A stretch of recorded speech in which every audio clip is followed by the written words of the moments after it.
வாங்க இன்றைக்கி நம்ம குக் வித் வரனால நெத்திலி மீன் வறுவல் எப்படி செய்யறதுன்னு சொல்லிட்டு பார்க்க போகிறோம். அதுக்கு வந்து நான் 1/2 கிலோ நெத்திலி மீன் எடுத்துருக்கேன். அது வந்து நல்லா கழுவிட்டு லெமன் போட்டு கழுவிக்கங்க.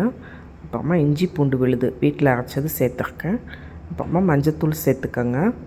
மஞ்சத்தூள் சேர்த்ததுக்கப்புறமா வீட்டில் அரைச்ச ஹோம்மேட் மசாலா பவுடர் அதுதாங்க நான் எப்போயுமே சேர்ப்பேன்.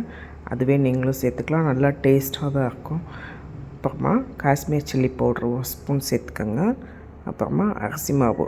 இதோட அந்த நெத்திலி மீன் வந்து நல்லா மொப்பாக வரணும் அப்படின்னா அரிசி மாவு சேர்த்தாதாங்க நல்லா ஒட்டாமல் மொறுன்னு வரும்.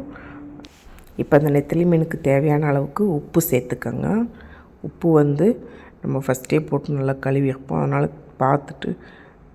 பார்த்து அளவாக சேர்த்துக்கங்க. அப்புறமா இதுக்கு அரிசி மாவு சேர்த்துக்கிறோம். அரிசி மாவு வந்து 2 ஸ்பூன் அளவுக்கு சேர்த்துக்கங்க. எவ்வளோ மீன் எடுத்துக்கிறீங்களோ அதுக்கு தேவையான அளவு சேர்த்துக்கோங்க. சேர்த்துட்டு எல்லாத்தையும் நல்லா பரட்டி 1/2 மணி நேரம் ஃப்ரிட்ஜில் வச்சுடுங்க. அப்படி இல்லைன்னா வெளியவே கூட 1/2 hour நல்லா ஊடுற மாதிரி வச்சுக்கோங்க. வச்சுட்டு அந்த மசாலா எல்லாம் அந்த மீனுக்குள்ளே இறங்கினதுக்கப்புறமா நீங்கள் வந்து பொரிக்க ஆரம்பிக்கணும். இது வந்து பொரிக்கும்போது கொஞ்சம் பார்த்து பொரிக்கணுங்க. ஏன்னா எப்படியும் மொத்தமாக போட்டிங்கன்னா மீனெல்லாம் உடஞ்சிடும். அதனால் தனித்தனியாக வந்து இந்த மாதிரி தவா ஃப்ரை மாதிரி பண்ணுங்க, அதுதாங்க நல்லாயிருக்கும். தவாவில் நல்லெண்ணெய் இல்லைன்னா கடலெண்ணெய் ஊற்றிக்கங்க. தேங்காய் எண்ணெயில் போச்சிங்கன்னா இன்னும் டேஸ்ட்டாக இருக்குங்க. அதில் வந்து தனித்தனியாக எடுத்து போட்டுட்டு இந்த மாதிரி ஒரு குச்சி மாதிரி கம்பி மாதிரி வச்சுக்கோங்க.